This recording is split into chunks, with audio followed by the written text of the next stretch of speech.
एक मर्तबा एक जगह पे एक गधे की और एक बकरी की आपस में बहस हो रही थी। और बहस ये हो रही थी कि गधा कह रहा था कि घास का रंग जो होता है ना वो नीला होता है, और बकरी कह रही थी कि घास का रंग जो है वो हरा होता है। तो बहुत ज़्यादा बहस हुई और आखिरकार ये मामला जो है जंगल के बादशाह के पास पहुंचा। और शेर ने दोनों की बात सुनी और जो बकरी थी उसको जुर्माना कर दिया 50,000 रुपए का। और इस बात पे गधा बहुत खुश हुआ और चला गया। तो बकरी बहुत रोना शुरू हो गई और उसने बादशाह से कहा कि बादशाह सलामत, आप तो जंगल के बादशाह हैं, आपसे तो कोई बात छुपी हुई नहीं है, आप खुद जानते हैं कि घास का रंग हरा होता है, लेकिन फिर भी आपने मुझे सज़ा दे दी।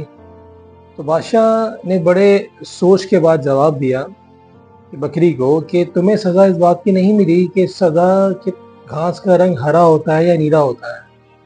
घास का रंग मुझे भी पता है हरा होता है, लेकिन तुम्हें सज़ा इस बात की दी गई है कि तुम गधे से बहस कर रहे थे। तो लिहाजा जो शख्स पहले से एक राय बनाकर बैठा हुआ और उसके साथ बहस करना, ये बेवकूफ़ों का काम होता है। तो लिहाजा अगर किसी से बहस करने जाते हैं तो इस नीयत से चाहिए कि अगर अच्छी बात होगी तो मैं वो सीखूंगा और गलत होगी तो मैं अपने आप को सही कर लूँगा।